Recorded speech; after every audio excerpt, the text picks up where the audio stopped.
I stood in my childhood home's driveway, staring at the foreclosure notice taped to the front door. My mother called, sobbing, begging me to save them from losing everything. 15 years ago, they refused to help with my college tuition because my younger sister hadn't decided on school yet, and it wouldn't be fair if only I got help. I worked 3 jobs, graduated with crushing debt, and built success alone. Now they expected me to rescue them. The irony burned. The drive to my parents' house took 40 minutes, but it felt like traveling back through time. Every mile brought memories I'd worked hard to bury. My reliable sedan hummed along the highway, a testament to my practical approach to life. Nothing flashy, nothing extravagant, just solid and dependable, like everything I'd built for myself. I remembered being 18, standing in our living room in my graduation gown, acceptance letter to State University clutched in my sweaty hands. My grades had been exceptional.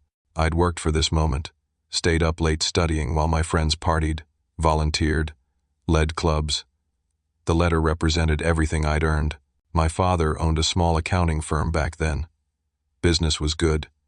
They just renovated the kitchen, bought a new SUV. Money wasn't tight. I'd seen the bank statements sitting on the counter, noticed the healthy balances when I'd helped file paperwork for the business. The conversation that changed everything happened on a Tuesday evening. I'd presented my financial aid package, showing them what I'd received in scholarships and grants. I needed $12,000 per year to cover the rest.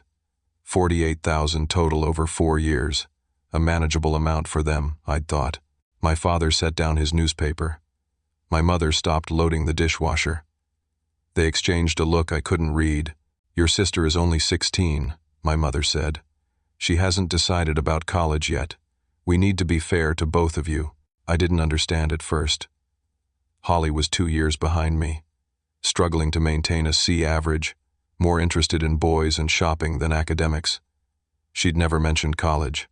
"If we pay for yours," my father explained, "we have to save the same amount for hers. That's not realistic right now. We need to treat you both equally." "But she might not even go to college," I said, hearing desperation creep into my voice. "That's not the point," my mother replied. "The point is fairness. Family means equal treatment. We'll help you both or neither of you." The words hit like a physical blow. I looked around our comfortable home, at the new furniture, the expensive television, the designer handbag my mother had just bought. They had money. They chose not to spend it on me. I enrolled in community college that fall. 2 years there, living at home, working 25 hours per week at a warehouse. Night shifts paid better. I'd clock in at 11, unload trucks until 7 in the morning, race home to shower and change, then sit through classes fighting exhaustion. Weekends, I waited tables at a family restaurant. The tips were decent if you smiled through the exhaustion, laughed at bad jokes, pretended you loved your job. I tutored high school students Tuesday and Thursday evenings, helping them with the same subjects I was too tired to fully absorb myself. Student loans piled up despite my efforts. Federal loans, private loans, anything I could qualify for. I watched the balance grow with each semester, a weight settling on my shoulders that would take years to lift. Meanwhile, Holly got a car for her 16th birthday. A nice used SUV, only 3 years old, leather interior. I was driving a 15-year-old sedan I'd bought for $800, held together by prayer and duct tape.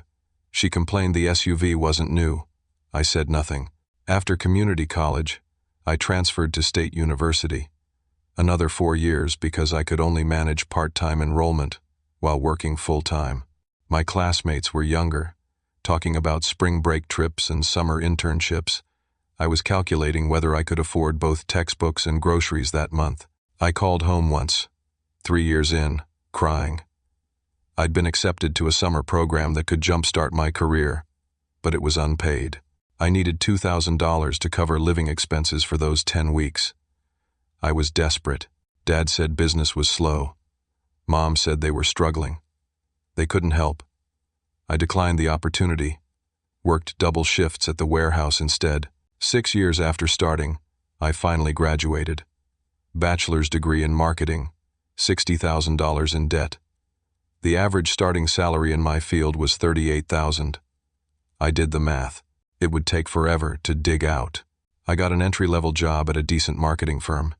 Spent the next decade climbing slowly, assistant to coordinator, to specialist, to manager, to director. Each promotion meant a little more breathing room, a little less panic when unexpected expenses hit. I paid minimum payments on my loans for 5 years, watching interest accumulate. Then I got serious. Budget cuts everywhere. Rice and beans. No cable. Second-hand everything. I threw every spare dollar at that debt. It took another 5 years to finally pay off the last penny.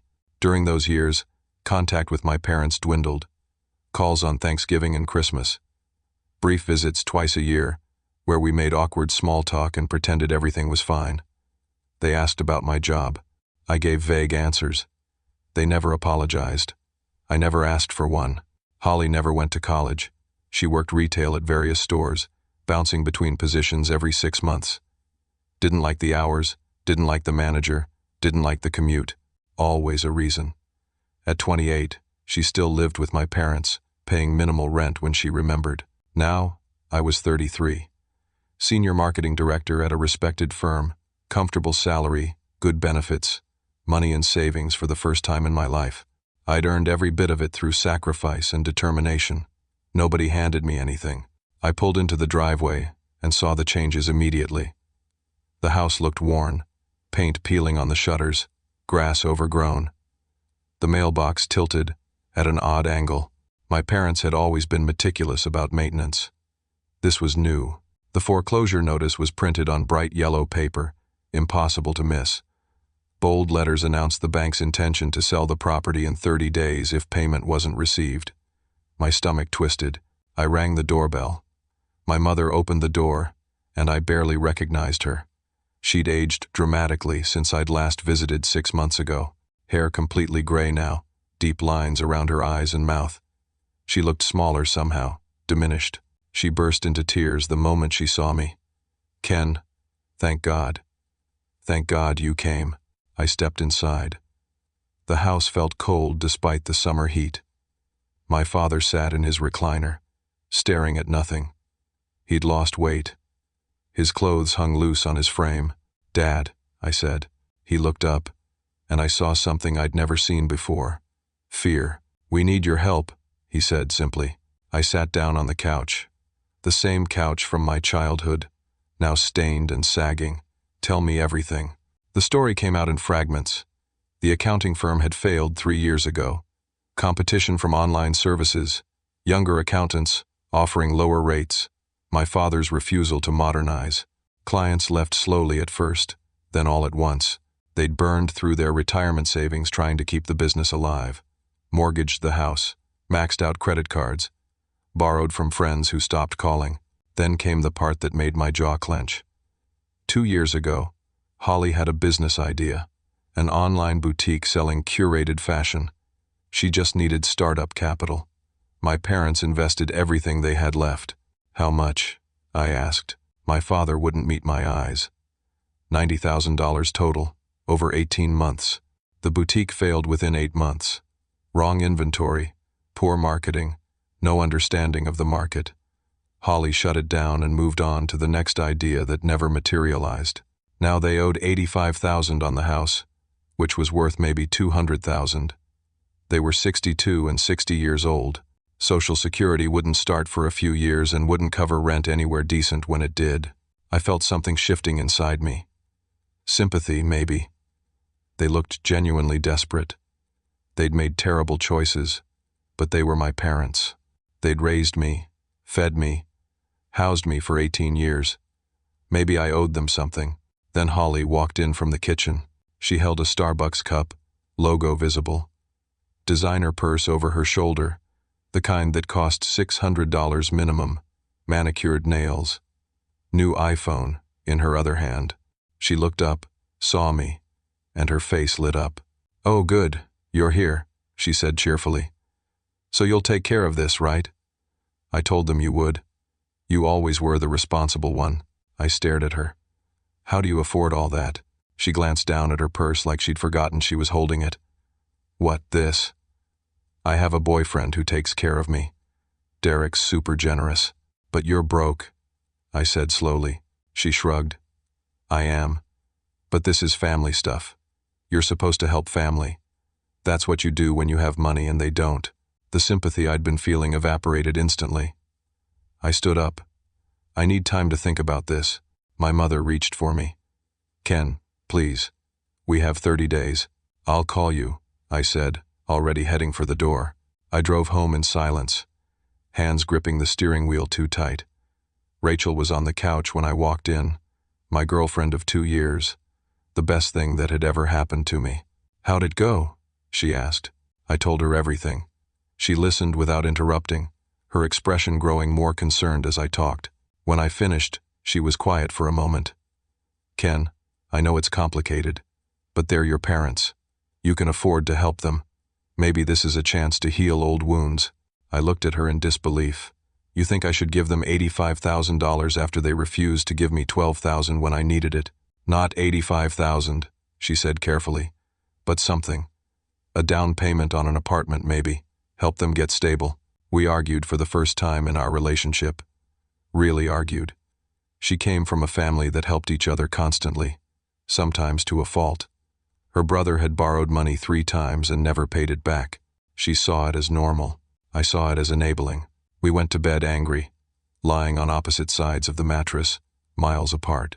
Morning brought 23 text messages. I scrolled through them over coffee while Rachel pointedly read a book at the kitchen table. My mother had sent 9 messages. Each one was more guilt-laden than the last. Your grandmother would be ashamed to see you turn your back on family. We gave you life. Doesn't that count for something? I'm not sleeping. I'm not eating. This is killing me. My father had sent a formal email with a spreadsheet attached. He'd broken down the exact amount needed, suggested payment schedules, calculated interest if I wanted them to pay me back. The businesslike tone made it worse somehow. No emotion, just numbers. Like I was a bank, not their son. Holly's texts were casual, almost breezy. Come on, bro, don't be petty about ancient history. We all made mistakes. Time to move forward. Plus, Mom's really losing it. You should help before she has a breakdown. I showed Rachel the messages. She read them without comment, then went back to her book. Work was a disaster. I had a presentation for a major campaign, and I couldn't focus. My boss Amanda noticed immediately. She was sharp, missed nothing. Ken, my office, she said after the meeting. I followed her, feeling like a kid called to the principal. What's going on? She asked once the door closed. You're one of my strongest directors. That presentation was barely coherent. I told her a simplified version. Family asking for money I don't want to give. She leaned back in her chair, studying me. My brother was an addict. Functional for years, then not functional at all. He asked for money constantly. Rent, car payments, medical bills. Always a crisis. I helped for 5 years before I realized I wasn't helping. I was enabling. Sometimes the most loving thing is to say no. I nodded, grateful someone understood. At lunch, I met my work friend Troy at the sandwich shop down the street. I needed to talk to someone who wasn't emotionally invested. They did what? Troy said when I explained about the college money and Holly's business. Man, that's messed up. They chose to invest in her fantasy instead of building their retirement. That's on them, not you. I know, I said, but they're old, they're scared, and I'm the only one who can help. You're also the only one they screwed over, Troy pointed out. Don't let guilt make you forget that. That evening, the extended family campaign began. My phone rang constantly. Aunt Diane left a voicemail explaining that the family was disappointed in me. We raised you better than this, she said. Your father worked hard to give you a good life. This is how you repay him? My Uncle Roger sent a text. Your parents need you. Stop being selfish and do the right thing. My cousin Stephanie posted on Facebook. No names, but clearly about me. Some people forget where they came from when they get a little success. Family is forever. Money is temporary. Sad to see people choose wrong. I called my parents immediately. Did you tell everyone my personal business? My mother's voice was small. We're just scared, Ken. We told family we needed support. They asked why you weren't helping. Were we supposed to lie? You were supposed to respect my privacy, I said. This is between us. My father got on the phone. If you're not going to help, just say so. But don't blame us for being honest about our situation. I hung up, furious. They were painting me as the villain. The ungrateful son with money, who wouldn't help his struggling parents. Never mind the context. Never mind the history. Rachel came home from her sister's house. She'd spent the day there, needing space. We're still not talking much, she said, putting her purse down. But I've been thinking, maybe you could compromise. Not the full amount, but something. I don't want to compromise, I said. I want them to understand what they did was wrong. I want an apology. I want acknowledgement. Life's not fair, Ken, she said quietly. Sometimes you don't get what you want. You just do what's right. And what's right? I asked. Rewarding bad behavior? Teaching them that manipulation works? She didn't answer. That night, I checked my email before bed. There was a notification from my mortgage lender. An inquiry about my account.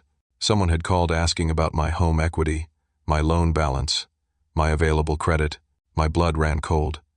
I called the bank's 24-hour number immediately. The representative confirmed that someone claiming to be me had called that afternoon. They'd asked detailed questions about taking out a home equity line of credit. The caller had my social security number, my date of birth, my mother's maiden name, all the security questions. I almost gave them the information, the representative said, but something felt off about the call. The voice didn't match the age on file, so I said we'd mail the information instead. I need to freeze my credit, I said. Right now. All 3 bureaus. The representative helped me place fraud alerts. I filed a report. I documented everything. Then I sat in my home office, hands shaking. My parents had tried to access my finances without permission. They'd used my personal information. They'd crossed a line from guilt trips into something darker. Trust, already cracked, shattered completely. I didn't tell Rachel. I just sat there in the dark, wondering how my family had become people I didn't recognize. For 3 days, I ignored every call from my parents. I blocked Holly's number after she sent 15 texts in a row, each more accusatory than the last. I focused on work, throwing myself into a major project. We were pitching a campaign to a potential client worth $500,000 in annual revenue. This was big. Rachel moved through our apartment like a ghost. She was home but not present, polite but distant. The warmth between us had frozen into something brittle. I know you think I'm wrong, I said one morning over breakfast neither of us was eating. I think you're hurting, she said carefully. And hurt people sometimes make choices they regret later. I won't regret protecting myself, I told her. She just looked at me with sad eyes. At work, Troy helped me prep for the big pitch. We spent hours refining the presentation, checking numbers, rehearsing responses to potential questions. It felt good to focus on something I could control. Thursday afternoon, my phone rang. Reception. Ken, your mother is here, the receptionist said, voice uncertain. She says, it's an emergency. My stomach dropped. I'll be right down. The elevator ride felt endless. What emergency? Had my father died? Had something happened to Holly? I rushed into the lobby and found my mother sitting in one of the waiting area chairs. She looked awful.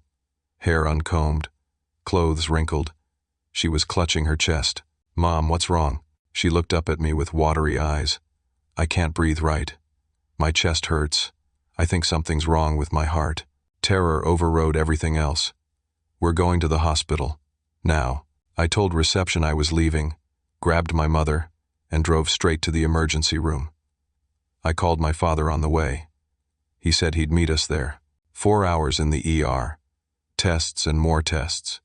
EKG, blood work, chest X-ray. I sat in the waiting room, watching the clock, knowing I was missing the final prep session for tomorrow's pitch. Amanda would understand. Family, emergency. What else could I do? The doctor finally emerged. Your mother's heart is fine. All tests are normal. This appears to be an anxiety attack. Relief flooded through me, followed quickly by something else. Suspicion. In the hospital room, my mother lay in the bed looking small and fragile. I pulled a chair close. "You're okay," I said. "The doctor says it's anxiety." She started crying. "How can I be okay? We're losing everything. The stress is killing me, Ken. Literally killing me. How can you watch us suffer like this?" The guilt hit like a wave. I opened my mouth to say, I'd help. I'd figure something out. Then I remembered the credit inquiry. The fraud attempt. "Mom," I said slowly, "did Dad try to access my home equity?" Her eyes shifted away. Just for a second, but I saw it. "He was just looking at options," she said, "trying to see what we could do." "Without my permission," I said, "using my personal information. That's identity theft."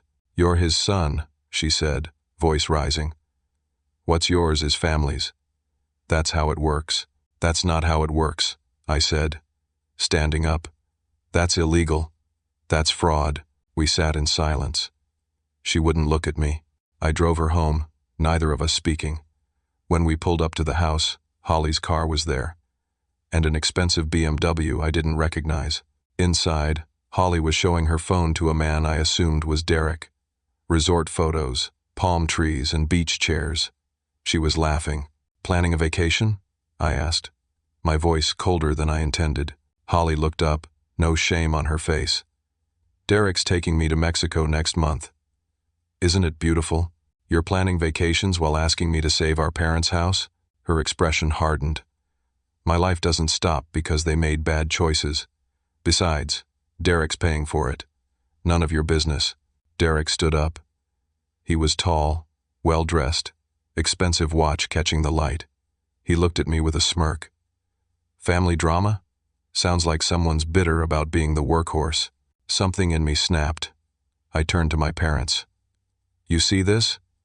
You invested $90,000 in her failed business. She's living carefree while you're drowning. But I'm the bad guy for having boundaries." My father's face turned red. "We invested in Holly because we already gave you everything. We raised you, fed you, housed you for 18 years. We gave you life. That's called being a parent," I said, voice shaking. "That's the minimum requirement. You chose to have children. You don't get credit for meeting basic obligations." My mother gasped. "How dare you? After everything we sacrificed for you." "What did you sacrifice?" I asked. "Specifically, tell me one thing you sacrificed for me that you didn't also do for Holly." "One thing." They had no answer. "Show me the paperwork from Holly's business," I demanded. My father reluctantly pulled out a folder. Bank statements, receipts, invoices. I spread them across the dining room table and started reading. The dates hit me like punches. $90,000 over 18 months. I pulled out my phone and checked my old calendar, the one I'd kept from college. "This withdrawal," I said, pointing to a statement dated March 15th, 6 years ago. $20,000. This was 2 weeks after I called you crying because I might have to drop out. You told me you were struggling. You couldn't help with $2,000 for that summer program." I kept going. This one, June 2nd, $15,000 to Holly. That was the week I was working double shifts because my car broke down and I couldn't afford repairs. I called to ask if you had any old tools I could borrow. You said you were too busy. Another statement. Another date. Another memory of my desperation while they funded my sister's dream. "You gave her $90,000 during the exact years I was drowning," I said. "You watched me suffer. You listened to me cry. And you gave her $90,000. The room went silent. Holly looked at the floor. Derek checked his phone, bored by the drama. My parents said nothing. I walked out without another word. My hands shook so hard I could barely start the car. The betrayal wasn't just that they'd refused to help me. It was that they'd lied. They'd had money. Lots of it. They'd watched me drown and chosen to throw the life preserver to my sister instead. Rachel's suitcase sat by the front door when I got home. My heart stopped. She came out of the bedroom, face set. "I'm going to stay with my sister for a few days. I need space to think." "Rachel, please," I started. She held up her hand. "I can't watch you turn into someone cold and cruel. Family is everything, Ken. I thought you understood that. I thought we wanted the same things." They gave Holly $90,000 while I was barely surviving, I said. Doesn't that matter? Of course it matters, she said. They made mistakes. Terrible mistakes. But you're going to punish them forever? They're old and scared and desperate. When does forgiveness happen? They haven't asked for forgiveness, I said. They've demanded money. They've manipulated everyone around me. They tried to commit fraud against me. Those aren't mistakes. Those are choices. So you're going to watch them become homeless? She asked. That's who you want to be? I want to be someone who doesn't reward bad behavior, I said. I want to be someone who has boundaries. She picked up her suitcase. Call me when you figure out if those boundaries are worth losing everyone you love. The door closed behind her. The apartment felt enormous and empty. I didn't sleep. Just lay in bed staring at the ceiling, wondering if I was wrong, wondering if everyone else saw something I couldn't, wondering if my anger had made me cruel. Friday morning at work, exhaustion made everything harder. The big client pitch was in 3 hours. Troy brought me coffee and a pep talk. You got this, he said. Push everything else aside. Focus on the work. I tried. I really tried. But when we got into the conference room and I pulled up the presentation, I saw it immediately. The numbers on slide 12 didn't match the budget on slide 18. A crucial error. One I should have caught. The client noticed within minutes. These projections show 15% growth, but the budget only accounts for 8%. Which is accurate? My mind went blank. I scrambled through notes while Amanda smoothly took over, covering for me. She was professional, brilliant, kept the pitch alive, but I saw her disappointment. After the meeting, she pulled me aside. We're going to revise and send a new proposal. They're still interested. But Ken, you need to handle whatever's happening in your personal life. This is affecting your work. I know, I said. I'm sorry. I stood in my childhood home's driveway, staring at the foreclosure notice taped to the front door. My mother called, sobbing, begging me to save them from losing everything. 15 years ago, they refused to help with my college tuition because my younger sister hadn't decided on school yet, and it wouldn't be fair if only I got help. I worked 3 jobs, graduated with crushing debt, and built success alone. Now they expected me to rescue them. The irony burned. I went back to my office and found a thick envelope on my desk. No return address. I opened it with shaking hands. A letter from a lawyer. My parents were threatening to sue me for elder abuse by financial neglect. The letter claimed that as their son, I had a moral and potentially legal obligation to prevent their homelessness. It cited obscure statutes about filial responsibility. I immediately called my own lawyer, Brian, someone I'd used when buying my house. He laughed when I read him the letter. This is ridiculous. We're not in a state with filial responsibility laws. Adult children have no legal obligation to support parents. This is a scare tactic, and a desperate one. Can they actually sue? I asked. They can file paperwork, sure. It'll get dismissed immediately. But Ken, the fact that they hired a lawyer means they spent money they claim not to have. Think about that. I hung up and stared at the letter. They'd rather spend money on legal threats than accept responsibility for their situation. That evening, Troy texted me a link. I clicked it, and my stomach turned over. A GoFundMe page. Elderly couple facing homelessness while successful son refuses to help. My parents' smiling photo from 10 years ago. A sob story about sacrificing everything to raise their children, only to be abandoned in their time of need. It mentioned me by first name. The description painted me as wealthy, successful, cold-hearted. It claimed they'd given me everything, and now I wouldn't give anything back. It made no mention of refusing to pay for college, of funding Holly's failed business, of any context whatsoever. Several family members had already shared it. Comments rolled in from strangers calling me heartless. Someone had donated $50 with a comment, "Praying for you." Some children forget their blessings. I took screenshots of everything and sent them to Brian. His response: "This could be defamation. We could send a cease and desist, but that might make it worse. Ignore it if you can." I couldn't ignore it. By Monday morning, 3 of my coworkers had seen the page. I noticed the looks, the whispers, Troy told me someone in accounting had asked if I was the person from that fundraiser. The professional reputation I'd spent years building was crumbling. Tuesday afternoon, my phone rang. The mortgage company again. Mr. Ken, this is the fraud department. We need to inform you that someone attempted to take out a home equity loan in your name. Our system caught it because of your fraud alert. My heart raced. When? The application was submitted online yesterday evening. They had all your information. Social security number, employment details, property information. The application requested $120,000. Where did it come from? The IP address traces to an address we can't share, but it's in your parents' zip code. Given your previous fraud alert about family members, we're confident this is related. What happens now? I asked. We've denied the application and flagged the attempt. We recommend you file a police report. This is attempted identity theft and fraud. It's a felony. I sat in my car in the parking garage for 20 minutes, trying to process. My parents had tried to steal over $100,000 from me. Not ask, not borrow, steal. I had a choice. Press charges or let it go. If I let it go, I remained vulnerable. They could try again. They could succeed next time. If I pressed charges, I'd be having my own parents arrested. I drove to the police station and filed a report. The detective, Sergeant Morrison, was sympathetic but professional. Family cases are the worst, he said.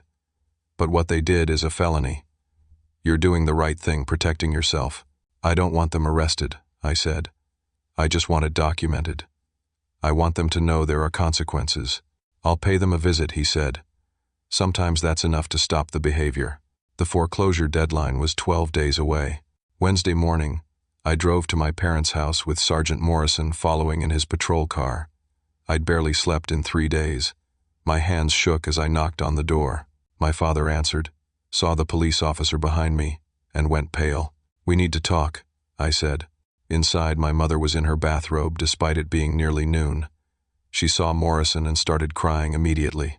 I laid the printed evidence on their coffee table. Bank denial letter, application details, IP address trace. You tried to take out a $120,000 loan in my name, I said. That's identity theft. That's fraud. That's a felony. My father sank into his chair. We weren't stealing. You're our son. We just needed help and you wouldn't listen. Sergeant Morrison stepped forward. Sir, that's textbook identity theft. Your son is within his rights to press full charges. You could face up to 5 years in prison. My mother's crying intensified. Ken, please. We were desperate. We didn't know what else to do. You could have told me the truth, I said. You could have apologized for the past. You could have asked instead of trying to take. The front door burst open. Holly stormed in, Derek behind her. She saw the police officer and her face transformed into fury. You called the cops on our parents? She screamed at me. What is wrong with you? They committed fraud, I said, voice flat. Actual crime. So what? You can afford it. You're just selfish and bitter. Detective Morrison held up his hand. Ma'am, I need you to calm down. This is a criminal matter. Holly turned on him. This is family business. He's just being vindictive because he's never gotten over feeling like the victim. I felt something break inside me. Show me everything, I said to my father. All of it. Every debt. Every bill. I want complete financial transparency right now. My father looked at my mother. She nodded miserably. He brought out folders, credit card statements, IRS letters, loan documents, medical bills. I spread everything across their dining room table and started calculating. They weren't just behind on the mortgage. They owed $60,000 in credit card debt across 7 cards. Debt from Holly's business, yes, but also a timeshare they'd bought 4 years ago and used twice. New furniture, 3 years ago. A camper they'd purchased and taken out once before deciding camping wasn't for them. The IRS letters made my jaw clench. They owed $40,000 in back taxes. My father had been taking money out of the business for personal expenses and not paying proper quarterly taxes. Penalties and interest had compounded. I added it up. Between the mortgage, credit cards, and IRS debt, they owed nearly $200,000. not the $85,000 they'd claimed. You lied about how much you owed, I said. My mother twisted her hands. We thought if we could just get past the house payment, we could figure out the rest. We didn't want to overwhelm you. So your plan was for me to be the first domino, I said slowly. I pay the mortgage, then you come back for the credit cards, then the IRS. This was never going to stop. My father's silence confirmed it. Behind me, I heard the door open again. Rachel's voice. Ken? I turned. She'd been thinking about everything, she said. She'd come to talk. Now she stood in the doorway, taking in the scene. Police officer. Financial documents everywhere. My parents crying. Holly glaring. Rachel stepped closer and saw the numbers on the credit card statements. She read the IRS letters. She looked at me with new understanding. She pulled me aside. I'm sorry. I didn't understand how bad this was. The fraud, the lies, all of it. You were protecting yourself. Something inside me cracked. I hadn't cried through any of this. Not when they refused to help with college. Not when I worked myself to exhaustion. Not when they chose Holly over me again and again. But now, with Rachel finally understanding, finally seeing me, the tears came. She held me while I broke down in my childhood living room. 15 years of hurt pouring out. When I could breathe again, I turned back to my parents. I don't know what I'm going to do, but I need time to think. We have 9 days, my father said quietly. As I walked toward the door with Rachel, Holly blocked my path. Fine. You won't help? Then I will. Everyone turned to look at her. Derek and I are getting married, she announced. He's going to buy the house from them. Let them live here. Problem solved. My parents' faces transformed. Hope, relief, joy. My mother actually smiled for the first time in weeks. Derek stepped forward, confirmed it with a nod. Yeah, I can write a check tomorrow. Family should help family. He looked at me with smug satisfaction. Something felt wrong. Holly barely knew this guy. They'd been dating for 4 months?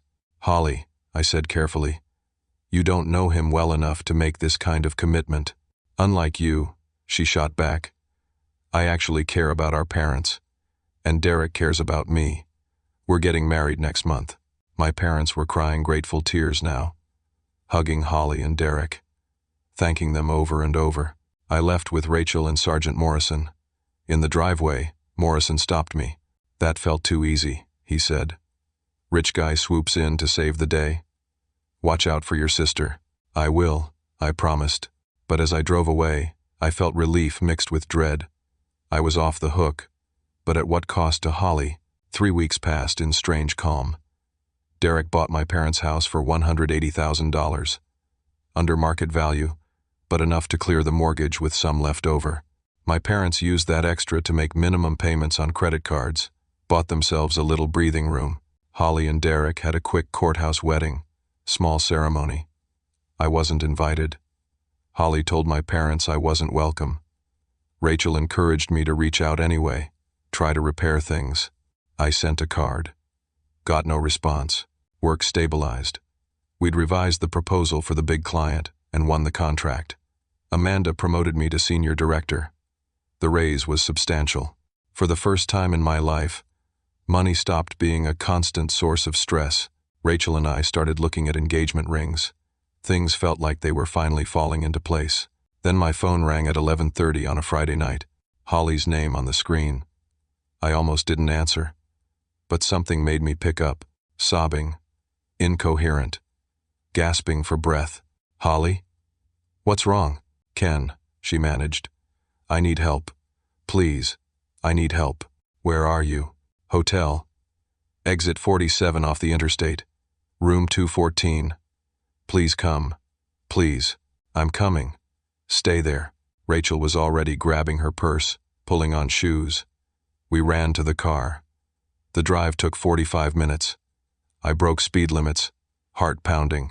The hotel was cheap, the kind you pay cash for and don't ask questions. Room 214 was on the second floor. I knocked. Holly opened the door immediately. She looked destroyed. Bruise forming on her left arm. Red mark on her face. Eyes swollen from crying. Hair tangled. She was wearing jeans and a t-shirt, barefoot. Rachel gasped. "Holly, what happened?" She fell into my arms and I caught her, holding my baby sister while she shook. The story came out slowly. Derek had changed the moment they'd signed the marriage license, became controlling, demanded she quit her job because he'd take care of her. She'd thought it was romantic at first. Then he took her phone, said she didn't need it anymore, took her laptop, said he'd handle all the finances. She gave him access to her bank account, and he drained it. $800, everything she had. He chose her clothes, told her when to sleep, what to eat, criticized everything she did. Her hair, her makeup, her voice. She was too loud, too stupid, too worthless. He said these things calmly, like facts. When she tried to leave tonight, he grabbed her arm, hard enough to bruise, shoved her against the wall, told her she was his wife now, and she'd do what he said. She'd waited until he was asleep, grabbed her purse, and run. She had nothing else. No phone, no money, no ID, just her purse with her driver's license and one credit card she'd forgotten to tell him about. We took her straight to the police station. She filed a domestic violence report, got a restraining order. The officer was kind, professional. "This happens more than you'd think," she said. "You did the right thing leaving." The next morning, Saturday, I arranged a police escort to the house to get Holly's things. Derek was there waiting, calm and collected. He smiled at me. "Your parents signed their house over to me. It's mine now. If Holly wants a divorce, they're out on the street." My lawyer, Brian, had warned me this might happen. Derek owned the house outright. No mortgage, no loan, pure ownership. My parents were living there at his discretion. "Divorce will be messy," Brian had said, and he could evict them any time. Now Derek stood in the doorway of what used to be my childhood home, holding all the cards. "If she wants to make this difficult," he said pleasantly, "I'll file for eviction tomorrow. 30 days, and your parents are homeless. Her choice." He'd planned this, found vulnerable people, positioned himself as a hero, trapped them all. Holly grabbed what she could fit in 2 suitcases and left. She moved into our guest room temporarily. Rachel helped her find a therapist, someone who specialized in domestic violence survivors. Derek filed for divorce first, claiming Holly had misrepresented herself before marriage. Some legal loophole his expensive lawyer found. He demanded $100,000 in damages. Holly had nothing. No job, no savings, no assets. He simultaneously filed for eviction of my parents.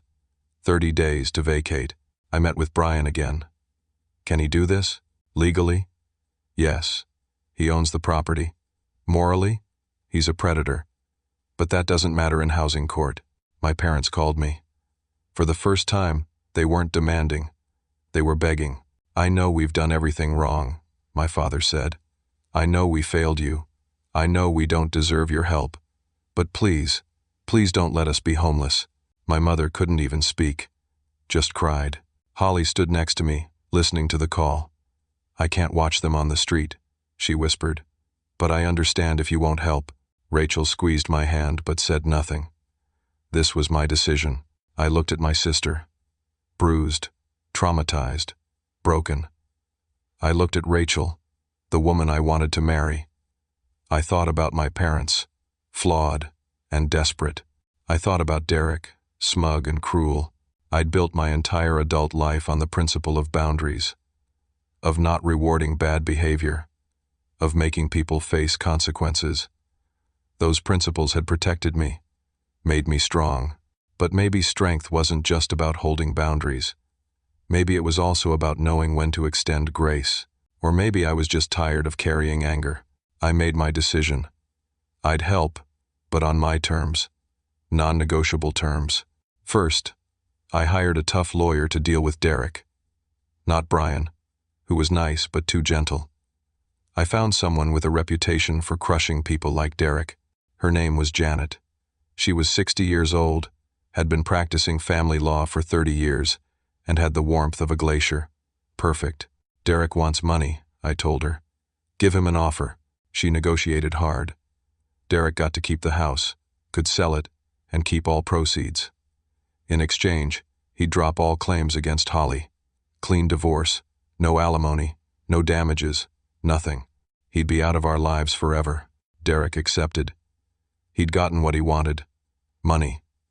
The house would sell for around $200,000. Not bad for a few months of effort. I paid Janet's fees, $2,500, worth every penny. Then I paid Derek $50,000 to walk away faster. It hurt writing that check, but it was cheaper than years of court battles, and it got him out of Holly's life immediately. The divorce was finalized in 3 months. Now for my parents. I sat them down at my dining room table. Rachel and Holly were there too. Everyone needed to hear this. "I'll help you stabilize," I said. "But you'll do exactly what I say. No arguments. No negotiations." They nodded frantically. "First, you're moving to a modest apartment. I found one in a decent neighborhood. 2 bedrooms, safe, clean. I'll pay the first year's rent. After that, you're on your own. Second, you're filing for bankruptcy. You have $200,000 in debt. At your age, with no income, there's no other option. I've already talked to a bankruptcy attorney. I'll pay his fees. Third, you're both getting part-time jobs. Dad, you're an accountant. You can do bookkeeping. Mom, there's a library looking for part-time help. You both can work 20 hours a week. No excuses. Fourth, you're attending financial counseling. Every week. I'll pay for that too. You'll learn to budget, to save, to live within your means. Fifth, we're all going to family therapy. Together. You need to understand what you did to me, to Holly, to this family. And I need to learn how to forgive you. Maybe." My father started to cry. "Ken, I don't know what to say." "Say yes," I told him. "That's all you need to say." They said yes. The next year was hard. Therapy dredged up everything.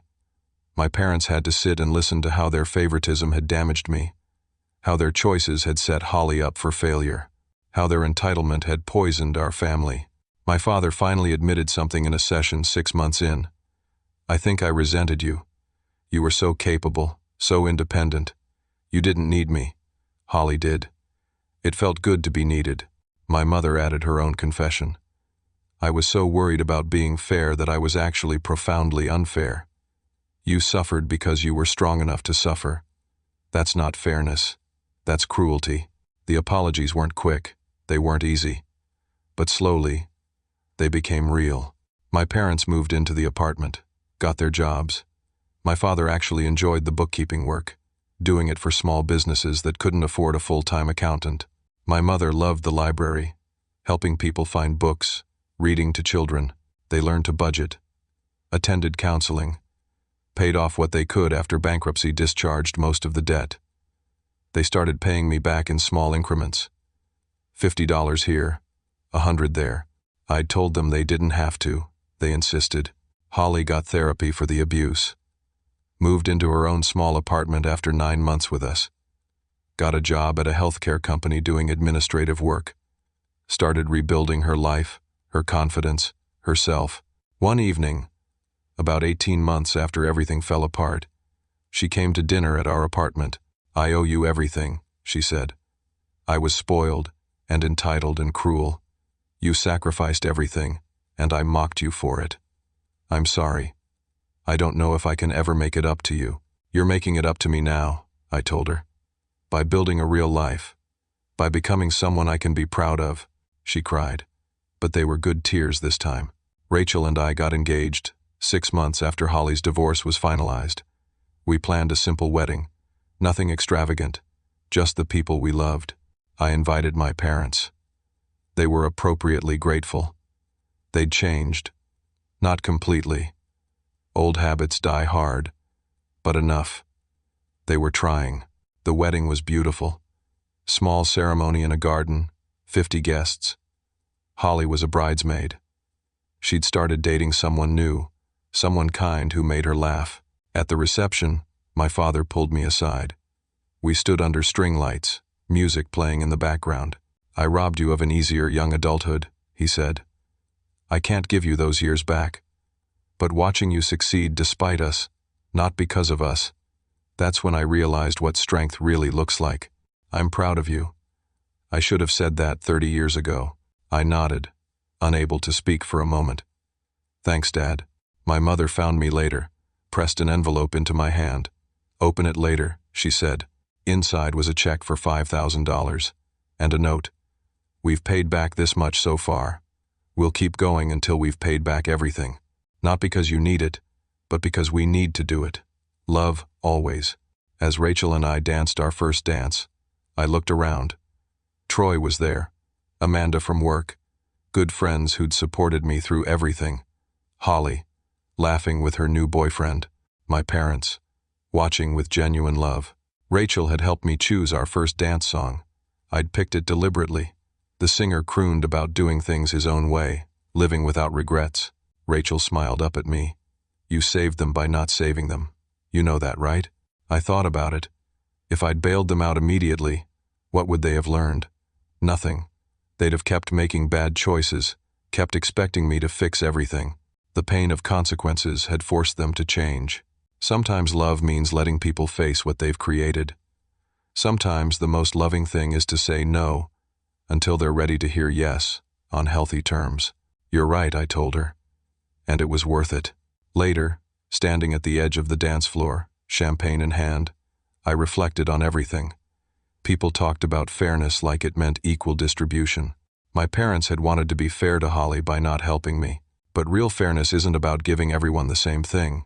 It's about holding everyone to the same standards. It's about consequences, matching choices. My parents had made terrible choices. They'd faced terrible consequences. Now they were rebuilding, and doing it right this time. I'd helped when they were ready to change, not when they were ready to take. That made all the difference. The family we'd built now wasn't perfect.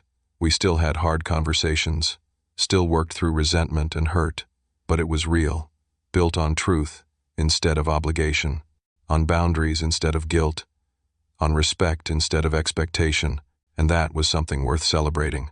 As the night wound down, guests leaving with hugs and well wishes, Rachel and I stood together. We'd start our honeymoon tomorrow. 2 weeks in Colorado, hiking and relaxing and enjoying being married.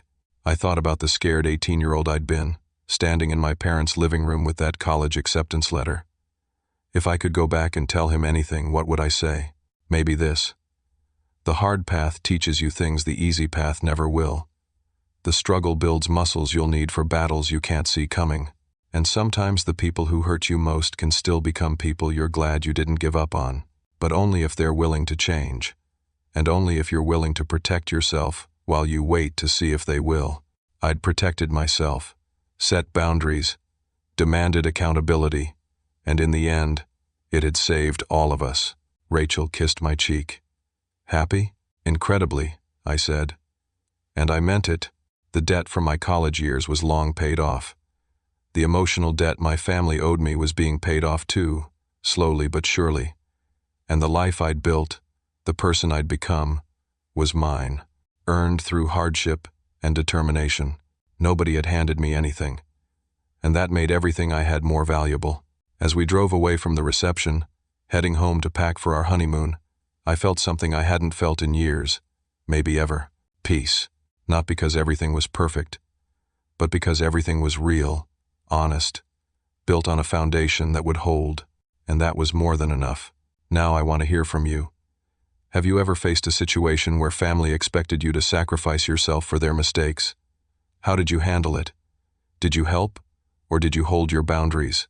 What would you have done in my position? Leave a comment below and share your story. Your perspective might help someone else facing a similar struggle. And if this story resonated with you, hit that like button. Subscribe to the channel for more real-life stories about family conflict and finding your way through impossible situations. Share this video with anyone who might need to hear that it's okay to protect yourself, even from the people you love. Thank you for listening to my story. I hope it helps you navigate your own difficult family dynamics. Remember, you can love people and still have boundaries.